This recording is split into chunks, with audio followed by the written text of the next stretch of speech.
Colega psi da terapia do esquema, você sabe que a psicoeducação é uma parte importante no processo terapêutico. Então, o que você acha de ter um instrumento que facilita esta prática? Eu sou a Carolina Sales, psicóloga há 22 anos, terapeuta do esquema, e eu desenvolvi o boneco dos modos esquemáticos, que pode ser utilizado de várias maneiras na prática clínica, especialmente com adultos, também podendo ser utilizado com criança. E um dos aspectos que ele facilita é justamente ali no momento da psicoeducação. Em outros vídeos eu vou gravar outros momentos, como por exemplo técnica de cadeiras, como reparentalização, mas agora eu vou focar na psicoeducação. Aliás, já fica aqui a dica, ativa aí o sininho para que você receba a informação de quando os outros vídeos serão postados e possa acompanhar tudo aí sobre como você pode usar este instrumento no seu dia a dia, na prática clínica. Lembrando, claro, que ele pode ser utilizado tanto para atendimentos presenciais como em atendimentos online, né? Aí a gente utiliza colocando ele assim pertinho da tela quando o atendimento for virtual. O boneco eu também já contei aqui, mas quem sabe você está chegando por aqui agora, eu vou só te apresentar que o kit do boneco dos modos esquemáticos, ele vem com um corpinho, com camisetinha, bermuda, um vestidinho, 2 cabelos, um sapatinho, todas essas faces aqui, cada uma representando um modo esquemático e também as vozes disfuncionais internalizadas, mais o manual. Aqui no manual eu falo como você pode utilizar o boneco no processo de psicoeducação. Então, o que eu vou te contar aqui hoje também está descrito aqui, ok? Quando eu vou psicoeducar o paciente sobre os modos, eu já psicoeduquei a respeito dos esquemas, né? E também, normalmente, já disse para ele que os esquemas podem aparecer em conjunto, né? Mais de um, dois, três, e que quando eles se juntam, a gente chama, né, que ali é uma parte, um jeitão de funcionar. E aí, quando o paciente, ou pode até ser que eu não tenha dito isso, mas já apresentei ali os esquemas, e num determinado dia o paciente vem para a sessão atuando, né, funcionando dentro de um modo esquemático, ou então ele vem para a sessão e conta a respeito de uma situação que aconteceu ali na semana, em que ele esteve no modo de funcionamento, ou seja, no modo de enfrentamento ou no modo criança, e ele está me relatando aquela experiência, né? Então, ou está relatando ou está naquele momento funcionando no modo dentro do processo de terapia. E nessa hora, eu normalmente pego o boneco que pode já estar vestido ou que eu posso ir vestindo ali na frente do paciente, ou dependendo da situação, posso até pedir para que ele coloque a roupinha no boneco. E eu normalmente escolho uma das faces que representa aquele modo no qual ele está funcionando ou que está presente na situação em que ele está me relatando. Quando eu faço a escolha do modo, eu pergunto para ele se faz sentido esta face. Em alguns momentos, ao invés de eu escolher, eu dou para ele algumas opções. Normalmente eu não mostro tudo também, eu seleciono algumas opções. Por exemplo, se ele está contando ali, falando de uma situação de um modo mais agressor, mais ataque, aí geralmente eu posso mostrar para ele esse daqui que é o agressor-ataque, mas de repente eu mostro este daqui também, que é um outro modo, o modo paranoico, e ele pode escolher o que tem mais a ver, o que ele acha que representa melhor aquilo que ele está contando. E aí, então, por exemplo, se a pessoa está ali me falando de uma situação em que, né, ficou muito, né, a pessoa ficou muito brava, a pessoa reagiu de uma determinada forma, né? E aí eu, então, tô ali com o bonequinho, coloco a face, vou ouvindo, faço perguntas, e eu falo, parece que você tá funcionando com um jeitão aí, ou num modo, aquilo que a gente chama de uma parte. Parece que nessa situação você ficou muito bravo, né? Você quis quase que atacar mesmo o outro. E aí, aqui eu começo a psicoeducação do modo. Então, eu vou perguntando para ele o que ele sentiu, o que que ele fez, o que que ele pensou. Ele vai me dando componentes para eu psicoeducar a respeito do funcionamento desse modo, mas além dele ou estar vivenciando, ou me contar de uma experiência que ele vivenciou, ele também está tendo uma percepção visual, tátil e lúdica que me permite acessar com muito mais facilidade o límbico deste paciente e facilita inclusive o aprendizado, porque ele vai conectando esta imagem aqui com aquilo que a gente está ali conversando, falando. E aí, por exemplo, se daqui a pouco ele muda de modo nessa mesma sessão, eu posso, por exemplo, sei lá, ele mudou ali para um modo mais desligado, né? Alguma coisa ali que aconteceu, de repente ele se desligou e aí eu troco a face ou ainda, né, eu posso usar aqui o boneco dos dois lados para, por exemplo, dizer assim para ele, parece que agora, né, você tá um pouco diferente do que você estava há pouco tempo atrás. Parece que agora é quase como se você quisesse, sei lá, pensar em outra coisa, não estivesse aqui muito presente, né? Então, eu vou aí dizendo, olha, essa é uma outra parte, é uma parte que já apareceu aqui, ou que está aparecendo pela primeira vez, ou essa parte aparece em outros setores, em outros contextos da tua vida.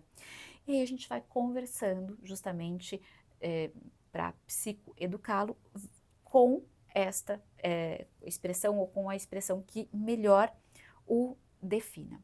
E um aspecto que eu gosto muito de usar e que é muito facilitador nos bonecos é justamente quando a gente está psicoeducando sobre o modo de enfrentamento que a gente sabe que tem por trás um modo criança vulnerável. Então, por exemplo, se a gente está, né, o paciente está aqui me dizendo, então, que ele falou de uma determinada forma, e a gente já foi ali configurando, montando, ele já foi entendendo o que é esse modo. Ah, e tem um detalhe, depois que eu psicoeduquei, em outras sessões, quando eu pego o boneco com esta face, ele já faz a associação daquele modo, porque ele está psicoeducado. Né? Agora, voltando aqui um pouquinho, então ele está me falando, e aí, por exemplo, a gente vai ali fazendo um exercício, né? Tanto de caracterização desse modo de enfrentamento, mas a gente vai caminhando, vai conversando, porque a gente quer justamente chegar lá na necessidade não atendida, e lá num determinado momento, a partir de um exercício que a gente faz, por exemplo, dele sentir no corpo, né, aquele modo de enfrentamento já diminuiu um pouquinho, ele está sentindo, então ele já foi para um outro modo, de repente, um modo criança abusada, ou um modo criança solitária, e aí eu pego então a face aqui desse outro modo, né, e aí esse também é um jeito muito bacana de psicoeducar, quando a gente pode mostrar os dois lados, né? Que a gente diz assim, olha, me parece que quando, né, você ataca, você fala, você, né, esbraveja, né, tem raiva aqui, mas olha só, né, quando a gente vai conversando e entendendo um pouco mais o que foi que aconteceu, a gente chega aqui, de repente, em situações que foram muito difíceis e que naquela situação ali, de algum modo, foi ativada porque, de repente, né, a pessoa falou algo, você se sentiu humilhado ou se sentiu rejeitado, excluído, aquilo foi muito doloroso, imediatamente você mudou, porque a forma como você expressa daqui para fora é assim. E aí aqui a gente vai, né, nesse processo de psicoeducação que facilita, inclusive, o entendimento de que, por exemplo, por trás dos modos de enfrentamento, a gente tem os modos criança, por exemplo. E além dos modos de enfrentamento, dos modos criança, do adulto saudável e deste daqui que a gente pode personalizar, a gente tem também vozes internalizadas disfuncionais. Este daqui é inclusive muito fácil de psicoeducar e apresentar para os pacientes, porque a hora que eu vou pegando aqui e a pessoa às vezes ela está me relatando algo ou ela está falando para ela mesma, mas eu não devia ter feito isso, como foi? E aí eu já vou pegando a mãozinha, já vou fazendo assim, às vezes eu começo a repetir, né, o que a pessoa está ali dizendo, e isso já faz com que ela pare, eu vou falando, parece que tem uma voz aí dentro que está falando para você algumas coisas, parece uma voz severa, dura, demandante, né? E aí a pessoa então começa a observar que as vozes internalizadas disfuncionais também são um modo de funcionar.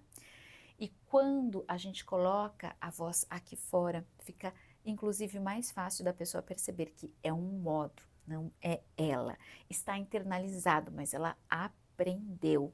O recurso do fantoche, assim como do boneco, é muito favorável para a pessoa perceber a diferenciação, né? Para ela diferenciar quando ela está em um modo, quando ela está em outro, porque este é um aspecto fundamental no processo de psicoeducação para a terapia do esquema, que a pessoa saiba reconhecer o modo no qual ela está funcionando e saiba como gerenciá-lo adequadamente. Por exemplo, se for algum dos modos criança, que ela possa acolher essa necessidade.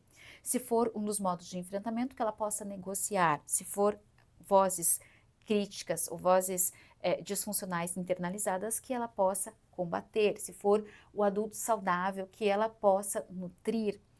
Então, quando a gente usa estes recursos, né, visuais, táteis, lúdicos, favorece o registro desta informação, porque a gente quer muito que quando o paciente, né, fora da sessão, de fato, com muita facilidade consiga acessar na sua memória. Não, porque a gente não quer detalhe, a gente não quer que ele seja expert em modos esquemáticos, a gente quer que ele seja expert nele mesmo e no próprio funcionamento. Então, quando a gente usa esses recursos, eles favorecem a associação que o paciente faz com o funcionamento do modo.